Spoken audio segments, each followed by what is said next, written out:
All right. Well, good morning again. It is, I tell you what, there are very few things in this world that I like more than talking about worship.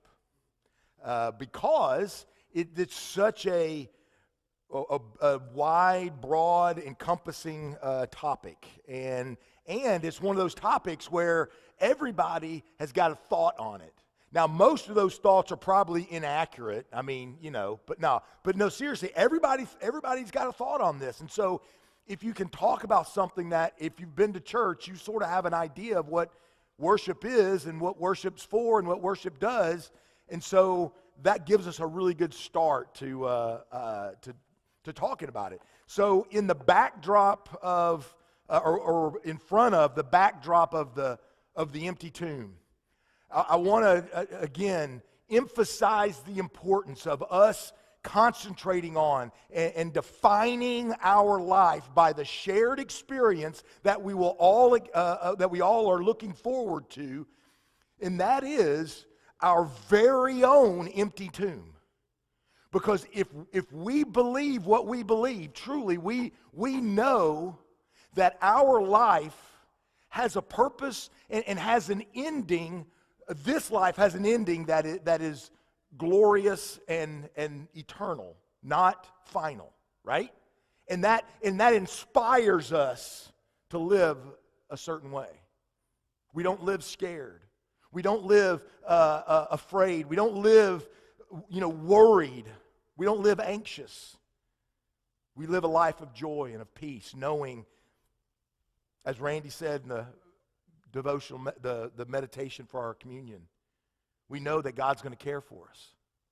And that inspires us to do things that fall under the umbrella of worship. And that's what I want to talk about for just a moment, because we have, like I said, we've got the graduates, and we've got gifts for them, and a slideshow, and the tear-jerker slideshow of ever since they was little bitty babies all the way up to when they, started talking back and all those things, that fun stuff. But before we get there, I just want to spend a few moments. First of all, in our book, or in the book, it's not ours, we don't own it, but we are collectively reading it. In the book, Celebration of Discipline by Richard Foster, the very first thing, he uses a quote by William Temple that says, "To worship is to quicken the conscience by the holiness of God." First and foremost, one of the things, and if you were listening to our scripture reading, it says, "Therefore present your bodies as living sacrifices." Like I said, worship isn't just something that happens here. It's something that happens in that our lives become. And the Bible tells us that living sacrifices are what we are to become. That is our spiritual act of worship. He says what we do when we worship is that we learn how to turn our consciousness back to God. That's what he says. Do not conform any longer to the pattern of this world. Because there is a way that a broken and fallen world would have us believe or have us act. And he says, look, don't do that. Don't give in to what the majority, what the world, what fallenness would have you do, but understand there's a difference. And he's saying it's quickening, it's sharpening, it's honing our conscience, our thought processes, our emotions to the holiness of God. I want us to think, how often do you sit and just contemplate the holiness of God? We think about, Sunday school stuff and Bible stories and all of that kind of stuff, but in your meditation, in your quiet time, in your study, how deep into the holiness of God do you go? Because there is an experience there that is transformative. And that's part of what presenting our bodies as living sacrifices means. Because, think about, let me get through this quote, and then I wanted to go to that point. Think about it. We are quickening our conscience. We're sharpening it by the holiness of God to feed the mind with the truth of God, to purge the imagination by the beauty of God, and to open the heart to the love of God, to devote the will to the purpose of God. Every aspect of our physical life, of our mental, emotional life, is handed over to God, is laid before Him in His holiness. And that holiness does something to it. So he says, as we think about our spiritual act of worship, we think about, present your bodies as living sacrifices. That word is used for a reason. It's not offering. It isn't, a gift. It isn't something that it isn't a suggestion. It's a sacrifice. You know the neat thing about a sacrifice? You know the interesting thing about a sacrifice, if you think about it? It's gone whether it's accepted or not. I mean, think about biblical sacrifice. Kill the fatted calf, put it on the altar, burn it up. It's gone whether God accepts it or not. So to truly be sacrificed, we have to release it to God. Release. Give up all control. This is what sacrifice looks like physically. Think about this. We brought up this morning in our young people's class, we were talking about this, and you remember that story in the Old Testament where David and his men are all holed up, and the Philistines or the Philistines or however you pronounce it, they had them surrounded, and they were in caves, and David was just dying for a drink of water from that little well outside of Bethlehem. Now, we talked about this. Eli is going to go to college in Mississippi State. Why? I don't know, but that's where he's going.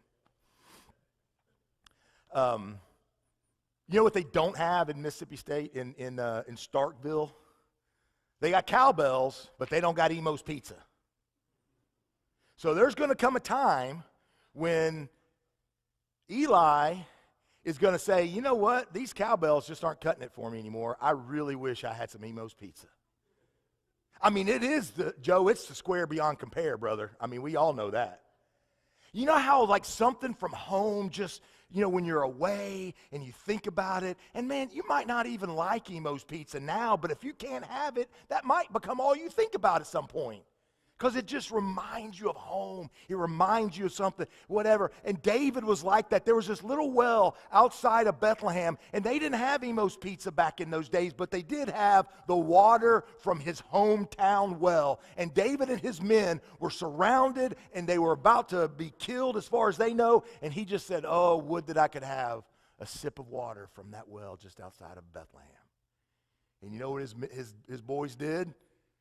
They risked life and limb, and they crawled through the lines. They crawled all the way back. They snuck all the way back. I mean, they special opted all the way back to Bethlehem, got him a cup of water, and then they snuck all the way back to him, and they gave it to him. And they said, this is from, my Lord, this is from that well. And you know what David did with it?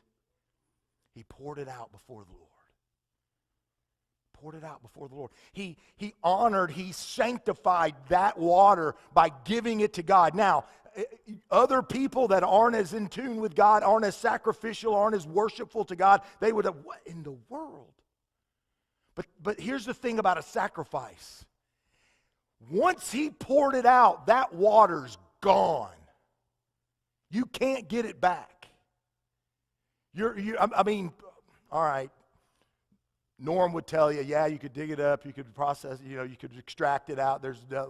But by all intents and purposes, the sacrifice is gone, whether it's accepted or not. Our problem is that what we call sacrifice, we still got a grip on. It's easy to still hang on. I mean, it's a fingertip maybe at times, but we're still holding on to it. And a sacrifice is released. And he says, look, the spiritual disciplines, the thing about it is that spiritual disciplines, the personal disciplines, get us to this point. Because if you read this, he says, look, present your bodies as living sacrifices, holy and pleasing to God. What the spiritual disciplines do, the fasting, the prayer, the study, the solitude, the simplicity, all of those things, the external and the internal, what they do to a living sacrifice is keep it from crawling off the altar. That's bringing this full circle.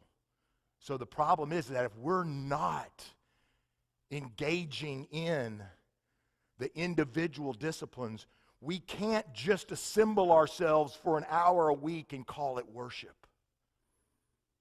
Because it's not. Now, there are elements of praise. There are elements of devotion. There are elements of all kind of excitement and those sort of things when we do these activities. But unless we are letting go of more of me, we are not worshiping God. Because worship is placing our bodies, ourselves, our emotions, our everything in the presence of the holy God. And I promise you, that will transform it.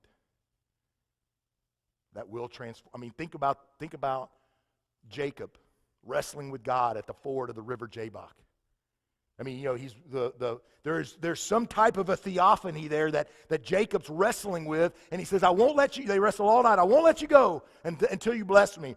And so the angel of the Lord blesses him and touches him in the socket of his hip, and he walks with a limp the rest of his life. And here's one thing I know. You cannot encounter the living God that he will not change the way you walk.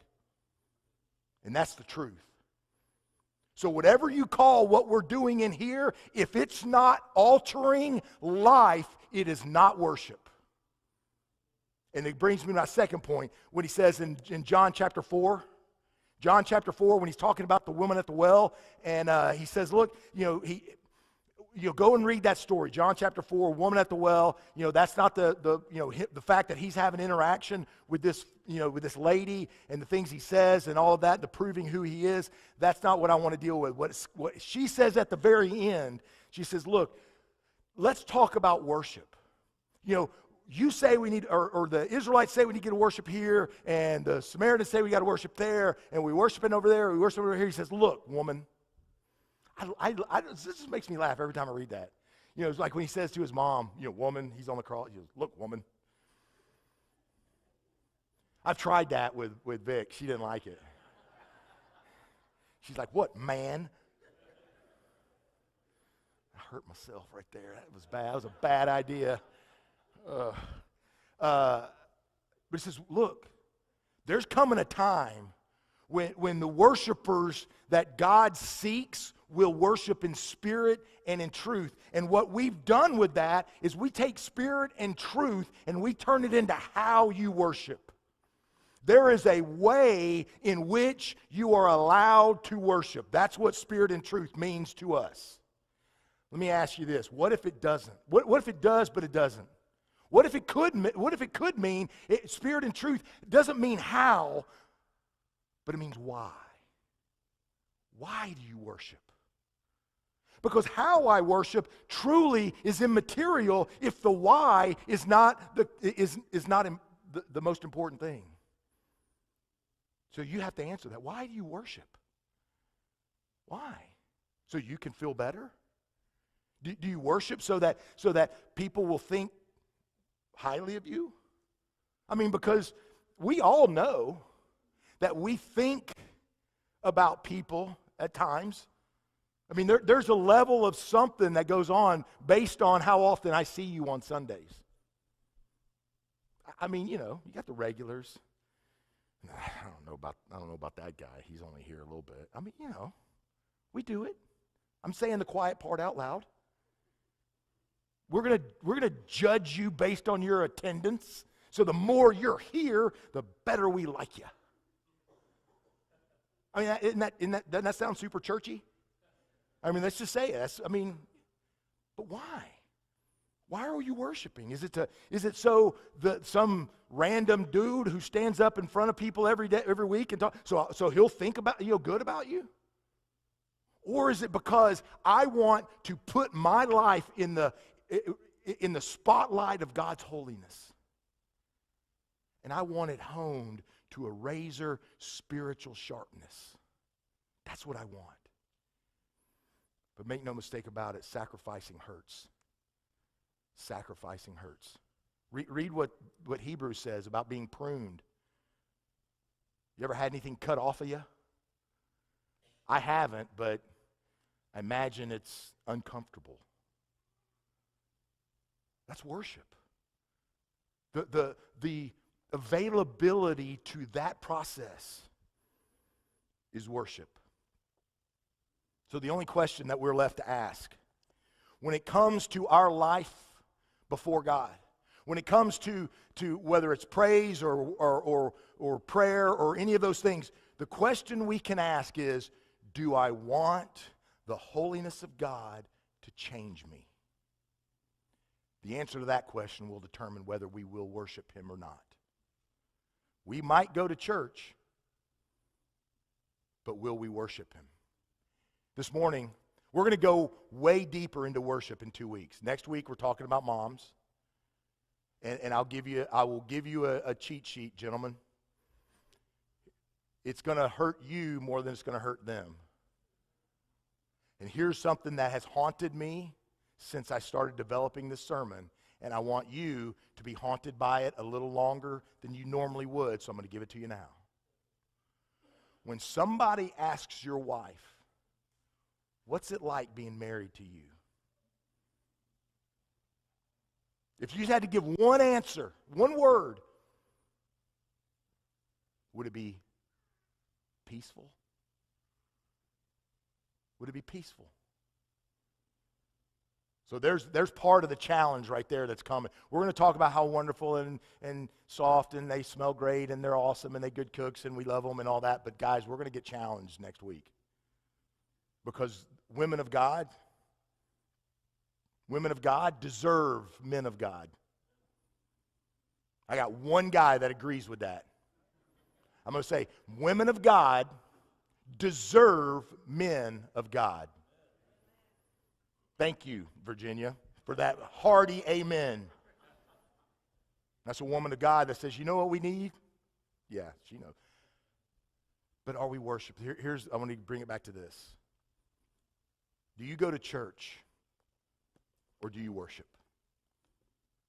Do you do an activity or are you willing to be altered, changed, transformed by God? Think about that this week, and as we together we stand and as we sing.